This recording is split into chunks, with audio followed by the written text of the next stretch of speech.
Namaste. Welcome to the 5D Shift podcast with Openhand. It's where we take a higher dimensional perspective of all of the tremendous changes and transformations happening on the planet right now, and we work to make energetic sense and light of it all. You cannot trust in the fake stream media anymore. You've got to take your information, your guidance, and your sense and feeling from within. That's exactly the purpose of what we'll be doing in these podcasts. In this episode, I'm going to be looking at how society is fatally broken and there will be no fixing of it. Allow me to share my perspective on why that's the case. But also, to be clear, I'm taking a very optimistic view because one needs to break down in order for the other to emerge. Let's look at that, let's explore that, and most importantly, how you can navigate successfully through these shifts and changes happening. I'll be back in right a minute. Stay with me. We've entered a pivotal moment in Earth's history. People in all walks of life are waking up and challenging the 3D shadow system. They're turning away from the fake stream, going inwards and igniting the passion of their soul. We're shifting consciousness into 5D. What does that mean exactly? How and when will it happen? Openhand is a higher dimensional ascended master consciousness working to illuminate the pathway forwards through the stormy transition. But this is never about telling you the truth. It's about offering essential insights into the shift, tools, meditations, and spiritual practice so you can realize your own truth. Because Ascension to 5D is something only you can actualize for yourself. Get involved, explore, inquire, expand, liberate your soul.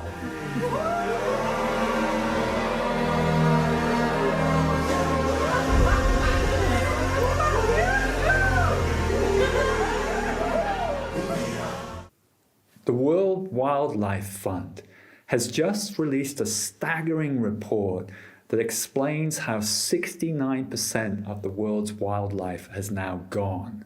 69%. In 2015, I wrote the book Divinicus, and I quoted Greenpeace then, and we looked at how if you condense the 4.6 billion years of Earth's history down to just 46 days, then humanity would only emerge in the last 4 hours of that. And in the last few minutes of it is the Industrial Revolution. And since that time, 50% of the trees had been cut down and 50% of the wildlife had gone. That was in 2015. Now in 2016 alone, a further 10% of the wildlife had gone and another 9% since then. It is going exponential. The ecosystems are breaking down and over 200 species of wildlife are moving on daily. Wow, yes. Take a deep breath and just feel that. If you feel a kind of anxiety with that, that's understandable. The crucial thing is to work with it, to equalize with it, and then you can find the pathway of light through it. Now, I know this debate, so to speak, is being heavily politicized. I know it's being used by the shadow state to blame humanity for fossil fuel emissions, for example. And I'm not claiming that at all, clearly not. What I think is important and essential is that we each take ownership of how we live and are on the planet, irrespective of what is going on. Because in order to ascend into the new paradigm, the new consciousness, is to become as one with Gaia. And that is to feel our impact on the earth in a day-to-day basis, and really tune in, come from the heart, and really explore what is right, what feels right in terms of how we consume and how we act. As I'll come on to in a moment, I don't believe there's a fixing of this. I think it has to break down in order for a new reality to emerge. So the crucial thing is also recognizing there's no perfection in it either. And that's a great liberation, a great freedom that I want to convey. I'll explore that with you too. Why do I feel like it's fatally broken? It's clear that humanity has been hybridized to fit within a particular system, a synthetic reality we can call the Matrix. Why do I say that? Again, I've explored the evidence in the book Divinicus. It shows how genetic transformations, hybridizations have happened within this physical vehicle that goes back 200,000 years with the inception of Homo sapiens. You can see it clearly in the chromosome count, how we got mysteriously from 48 chromosomes in great apes down to 46 in Homo sapiens. That is not a single step mutation. That is probably at least a dozen simultaneous changes, both in one breeding male and one breeding female, at least, or maybe a group of them, but at least two undergoing at least a dozen simultaneous changes for that to happen. That doesn't happen by chance. That's not Darwin's theory of evolution. Humanity has been hybridized to fit, engineered. That's what's going on. And you can see from that time how humanity has basically swept around the planet and really, especially since the Industrial Revolution, plundered it. Plundered it. I know I'm not blaming us, I'm not blaming humanity, I'm not even blaming the intervention that I know has orchestrated this. It has happened. It is based on a karmic exploration, a karmic construct, karma that has been carried here, probably originally from Sirius and the breakdown of that civilization. So a yearning, a desire to reconstitute, rebuild, but unfortunately, with the ignorance of what it's doing to the ecosystems, that's what I feel, sense, and can express in relation to this. So it's fundamentally flawed from the fabric up. I say this with, personal, anecdotal experience. If you have ever tried to be an organic gardener, for example, where you're growing your own food, well, you need a good plot of land to do it to begin with. But you also need to take care of the bugs, the slugs, the pests that will eat a good proportion of your crop. That told me when I was doing it, there's something not right. Humanity is the only creature on the planet that has to farm, that has to shape, control, manipulate the environment in order to survive in the way that we are. And industrial agriculture is the main culprit of this destruction of the ecosystems, for which we all play a part in consuming. Yes, we can blame it to a degree on geoengineering by the shadow side, yes, but let that not stop you from taking ownership and connection with Gaia through that. So an empathy that says, look, I accept what's going on to a degree. I find myself in this system. It's far from perfect. I'm doing the best I can, and I honor who you are, and I'll do my absolute best. To me, this is crucial that we make that connection with Gaia, especially now, as it's very clear that things are fatally broken and we need to ascend into another paradigm, another consciousness of being. What about fixing it though? Because commendably, a lot of people, when they wake up, they'll get into sustainable housing, renewable fuels, organic gardening, and all these kinds of things. If the soul is yearning to do that and people are, actualizing in that way, well, then why is it fatally broken? Why can it not be fixed? And the last couple of questions come from an ego, right? Because the soul doesn't do things for an outcome. It doesn't fix the ecosystems for our kids or our grandkids. That's still a homocentric view.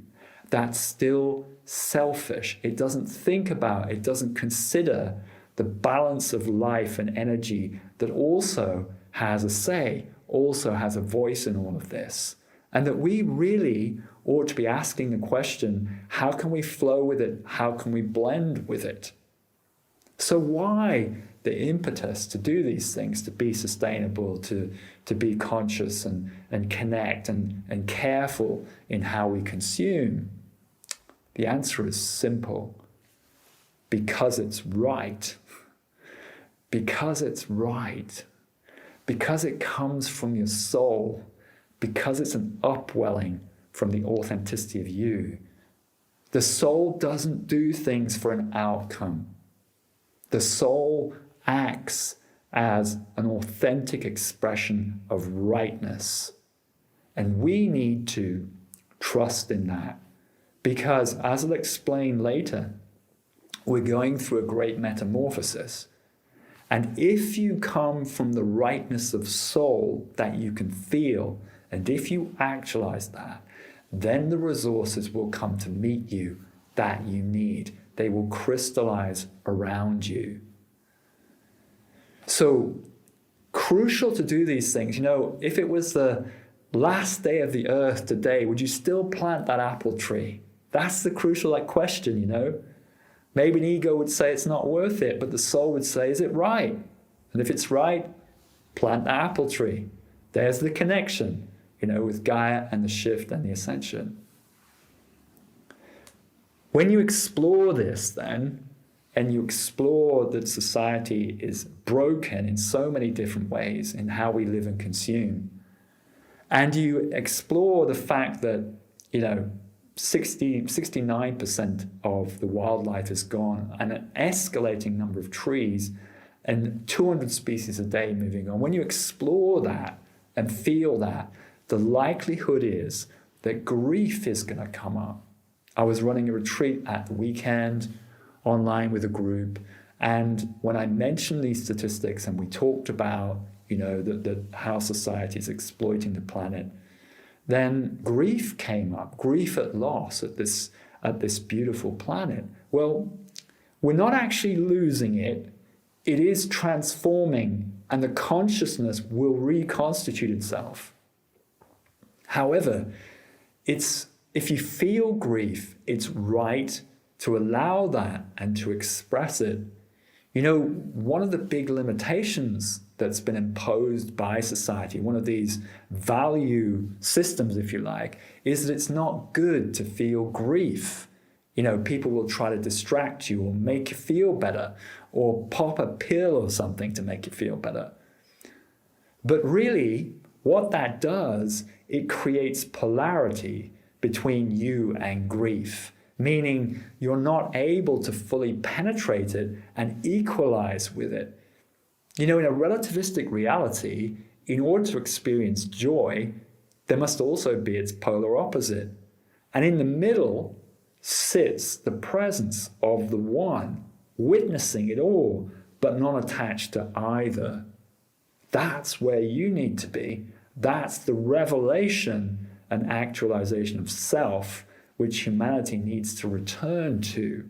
And so passing through the gateway of grief, just as passing through that of joy, is crucial to find the presence that is you. Because in any given moment, reality constructs are breaking down and being recreated. And to be an eternal being is to recognize the cycle of death and rebirth. We see it on the planet with the seasons, for example. Crucial to equalize with that and to accept it.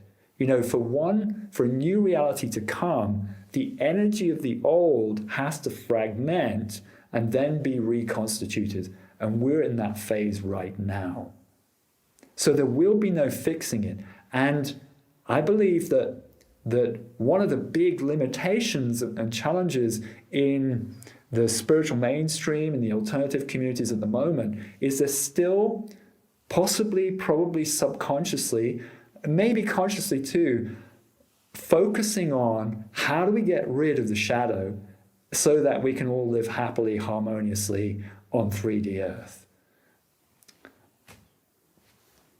I'm saying that's just not going to happen. And we need to take a deeper look at it all, right down to the very fabric, right down to our DNA, and that needs to transform too, and can be done with spiritual practice.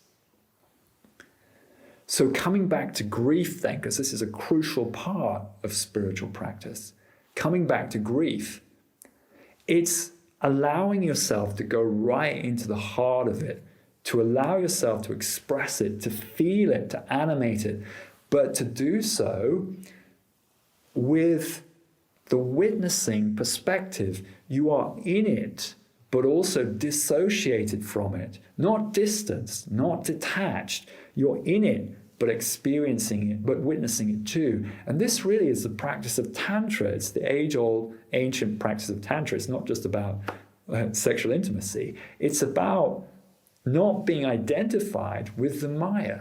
It's about being in it, but not of it. And if you allow yourself to fully express the grief in whatever situation's going on for you, then there comes this incredible point where you're sitting really centered and grounded and connected in the absolute presence. And you're saying, look, right, well, this has happened. I can't do anything about it. That's the point, isn't it? In that moment, you realize you can't do anything about it. Here you are prior to that, subconsciously shaping, manipulating, trying to control things, which is what Homo sapiens does. And there you are, suddenly you can't control this. The floodgates open, the grief, the feeling is fully expressed, the bubble bursts, and now boom, you're sitting right in the midst of it. That's an incredible place to be. Pure presence with it all. That's what we need to come to. Not trying to fix it, not trying to solve it. That removes you from the issue. That creates identity around the issue. For example, spiritual identity. Rather than allowing yourself as the one to sit with it and let it move through you, around you. Grief then is a tremendous doorway to that realization, that revelation. Now, I'm not saying it's easy, right? If it was easy, everybody would be doing it. It's not easy, but this is how you forge soul. This is how you forge your mastery, and that's what's being invited now in this great transformation. You can do it, but your orientation has to be in the direction of forging yourself, forging soul, not trying to fix it. That's the crucial thing. So grief, important to let it happen, important to work it through. As we're changing in society, if you are changing, if you are shifting with the movement itself, then your reality constructs are going to break down. Relationships are going to transform, change. Some will end. Maybe plenty of them will end, because a lot of people won't get you in your new actualization of self. And it's crucial that you stand in that sovereignty and that power. So some people won't get you, and that's completely okay. You may have to change location, from one house, one country to another.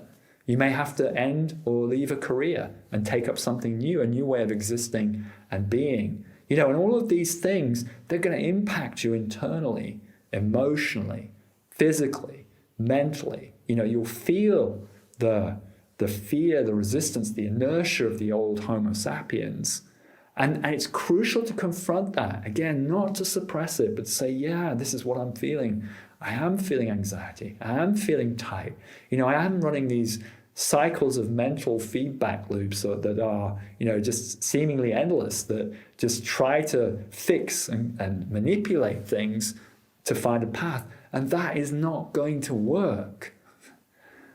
It's not going to work. The crucial thing is to sit in the centeredness, explore into that, but break those cycles open.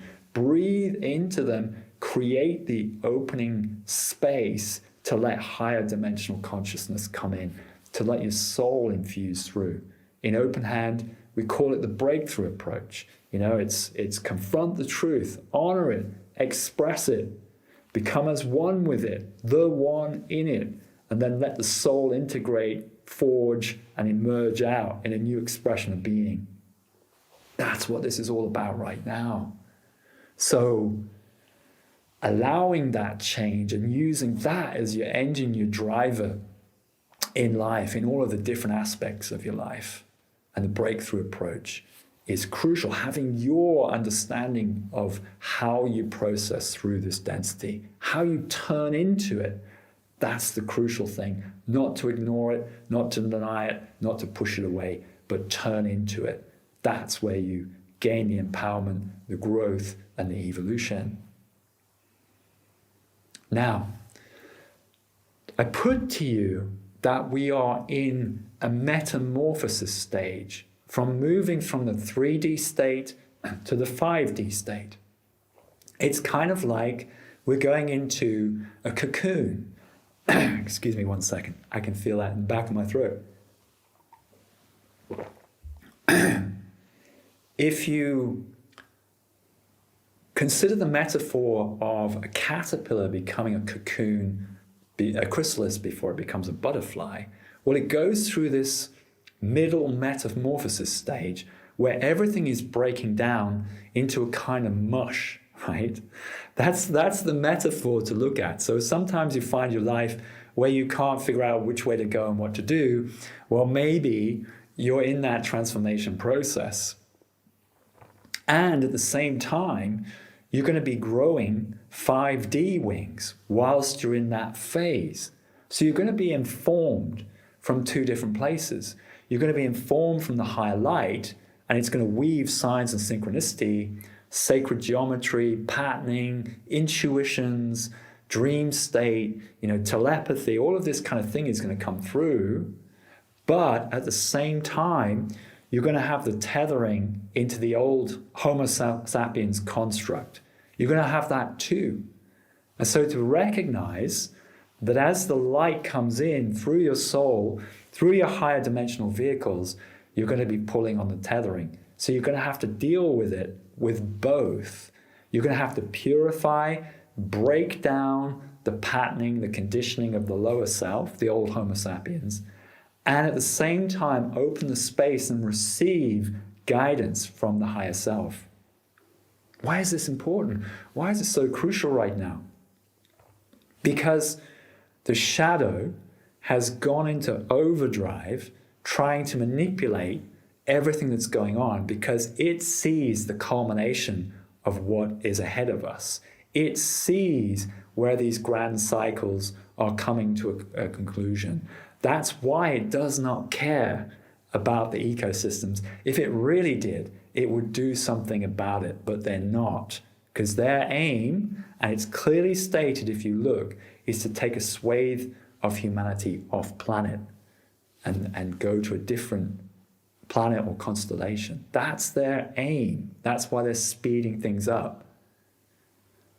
But, so you're not going to get correct, accurate information from the fake stream. It's all propagandized. It's all meant to steer people consciously into a particular off-world agenda, and they're building to that.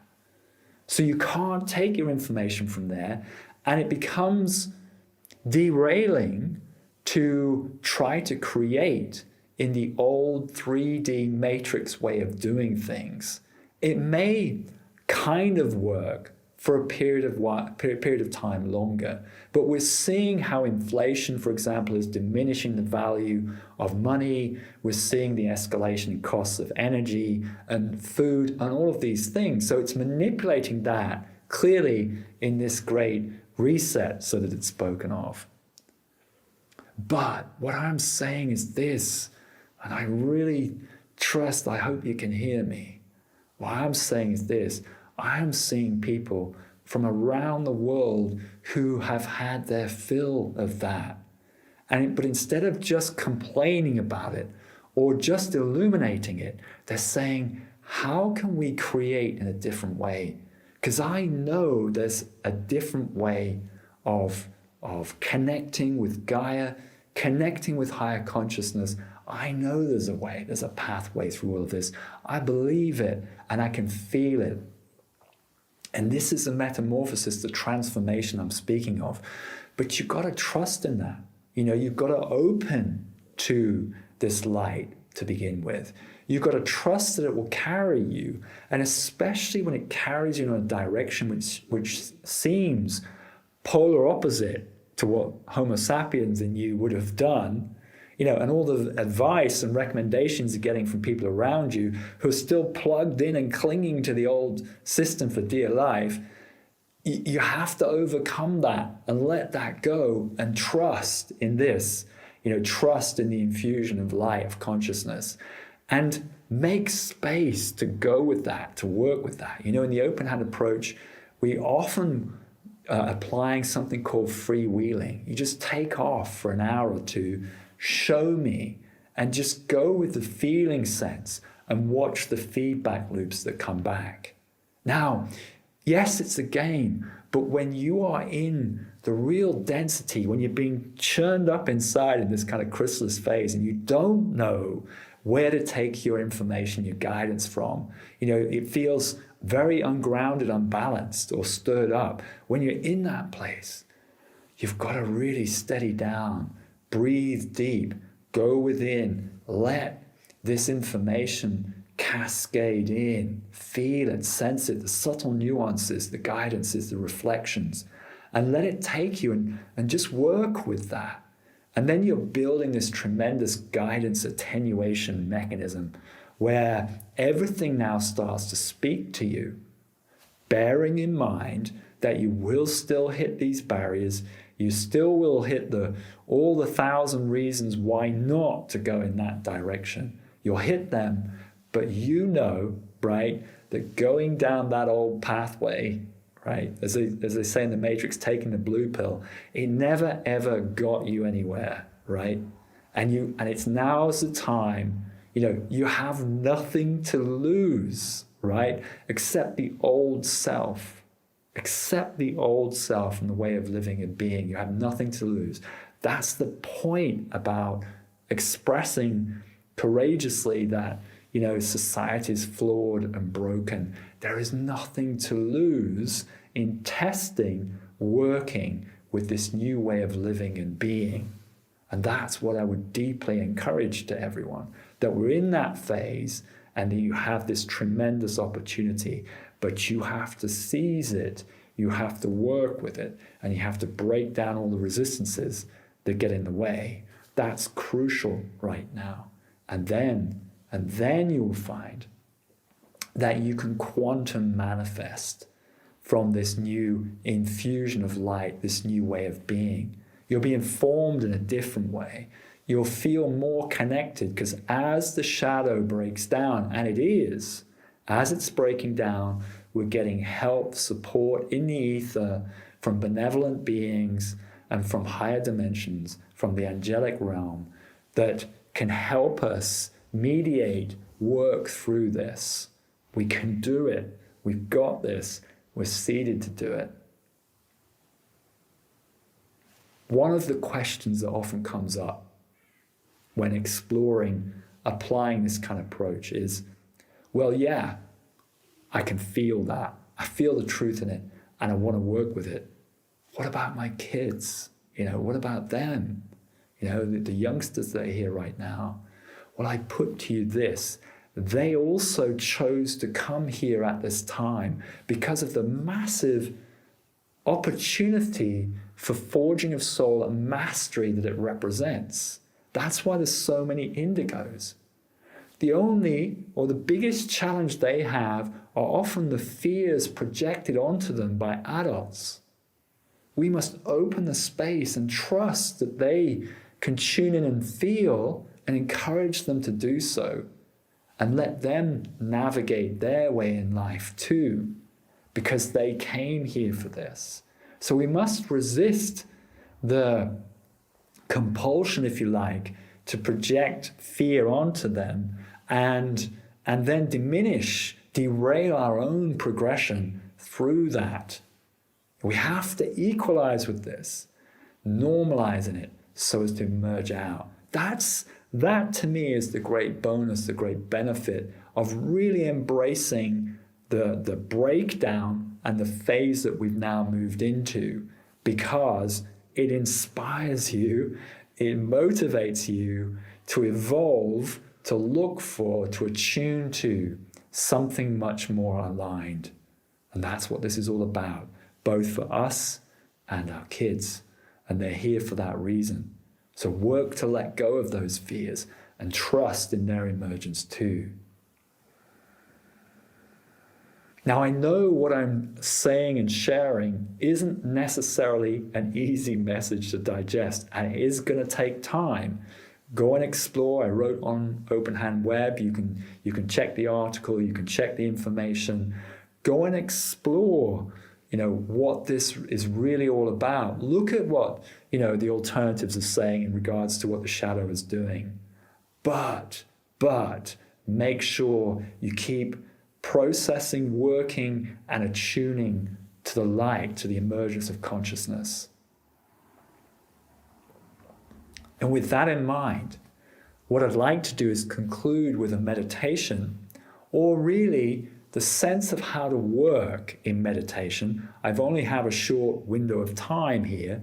And if you are inspired by this and you're inspired by the Openhand approach, then do get involved with the work, because the work is all about the shift. It's all about the emergence of consciousness, but much more than an intellectual level. It's all about the energetics of it, because that's the truth of things. That's how your soul integrates and mediates through. That's what our work is about. So I'll just guide a short meditation to give you a sense of how we might work with this. So first, bringing your attention into the breath and steadying, calming. You might feel some anxiety in the abdomen. Inhale through the nose, exhale, and feel the resonance at the back of the throat, in the throat chakra.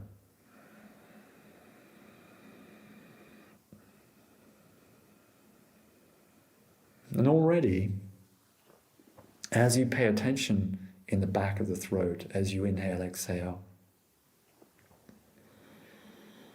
you start to feel the resonance, which is the subtle feeling of expansion of the soul beyond all of this.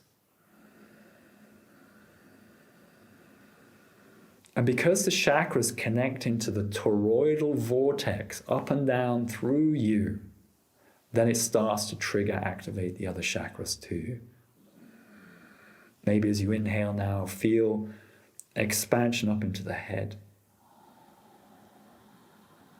And hold the breath and just feel that connection.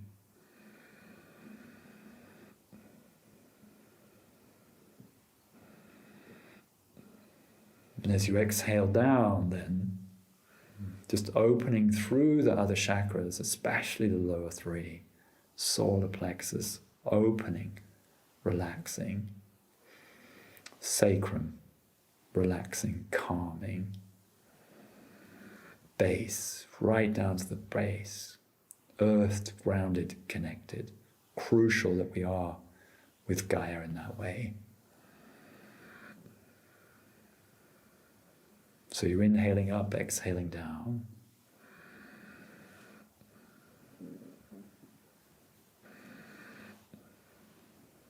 And now on the base of the spine, back of the spine and the base, inhale, exhale, breathe through the physical body. Exhale through the physical body. Physical is merely a bunch of perceptions, that's all. Feel the density, the challenges that you might be facing, and just soften right through, relax right through. Maybe just sway the body a little bit. You might feel it moving in a kind of a rhythm, a circle. Let that happen, because it relaxes the body down. And it facilitates rising of Kundalini. Come up to the sacral chakra, inhale, exhale. And now onto the plane of emotions. Consider your relationships, maybe the triggering ones. It doesn't help you to be owned by the emotions. The emotions are a way of colorizing, of amplifying our expression, but not to be owned by them. So as you feel into through the chakra, as you inhale, exhale through the chakra, then it's like witnessing a lake calming, the ripples, the waves on the lake calming down, and you're witnessing what's going on. You're not owned by it. You're not identified with it. That doesn't help anyone. Settle in.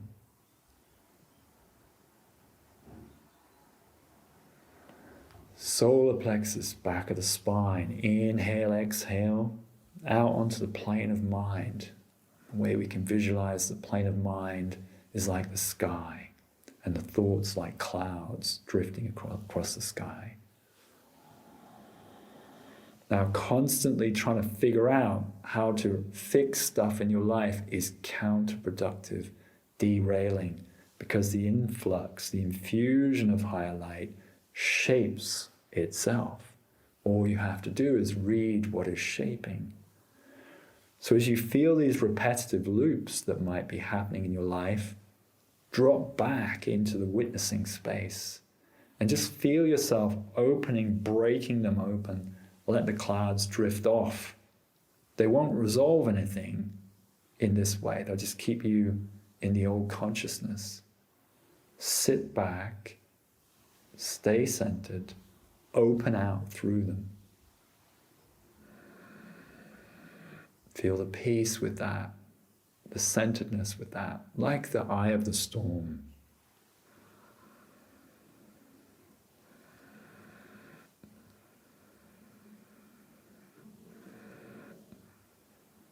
Come up into the heart. Inhale, exhale. This is where the field is woven. The field is woven. It happens. You don't have to orchestrate. This is where connections happen, new ones, providing you're prepared to let go of the old reality construct that doesn't serve you. If you feel calmer, if you feel attachment, get into it, express it, unwind through, let the old construct break down. Trust that it's okay for that to happen. Expand the heart, feel the heartfelt pull that will guide you, that will carry you. Come up into the throat. Inhale, exhale. And as you exhale, you're expanding upwards. You might have a bit of a blockage. Be prepared for that. Inhale, exhale, expand out and upwards.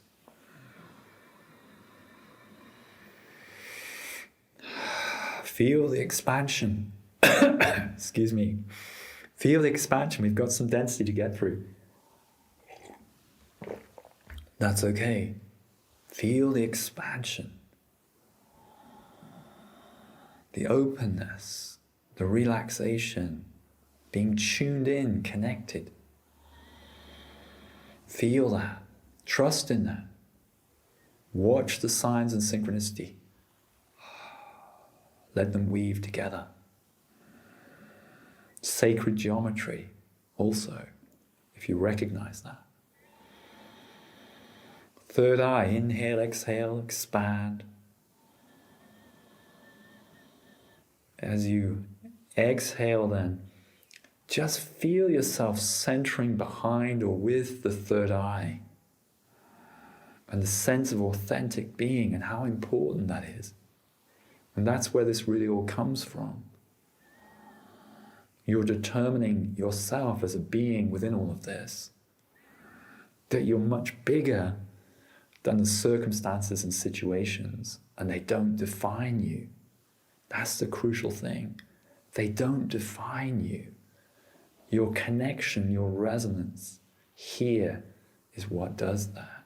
Feel it in the third eye. Feel the opening, the connection.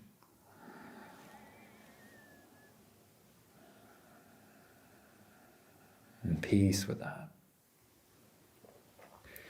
Now the crown, inhale, expand. Expand and hold the breath a moment. Feel the higher dimensional connection, the sense of presence, being prepared to sit in the unknown, the not knowing. That's crucial. Not needing to control it. Control life, not needing that. Feel that. Trust in that. And now as you exhale, exhaling down through the body toward the heart. Inhale up, exhale down. Find your center. For some it's behind the heart, for others it's behind the third eye, maybe even the throat. Center in that. Drop into that. This is what's forming what we call the Merkabah. It's the lower dimensional self connecting with the higher dimensional self. That's the hybrid state. That's how we transition, how we mediate through all of this. So as you purify and open the lower self and form your boundaries and integrate soul, then the energy connects up as rising kundalini and brings the higher self down. They meet around about the heart, the 4D. Feel that. It'll carry you through. Keep working with that.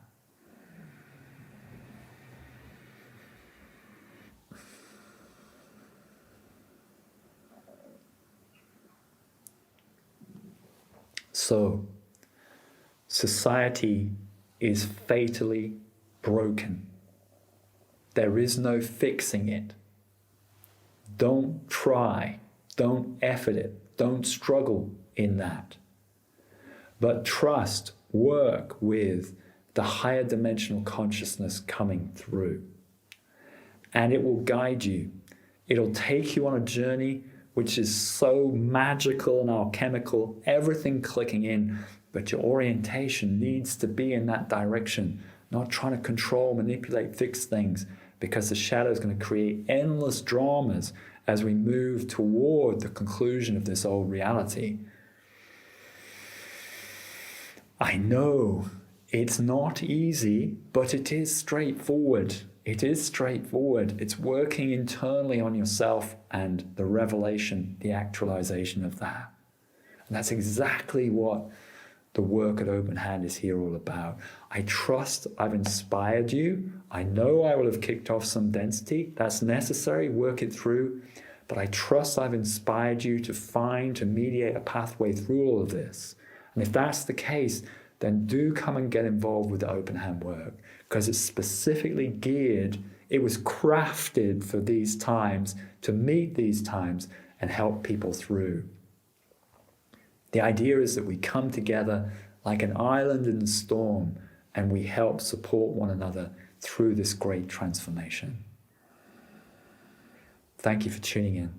It's been a pleasure, a privilege to have you join me. Namaste. Been inspired? Then get involved with the revolutionary work of Openhand. Join us on seminars and retreats, online and terrestrial, for groundbreaking meditations, illuminating self-realizations, and plenty of fun. It's all supporting the great planetary shift to 5D consciousness. Join kindred spirits today. Visit openhandweb.org.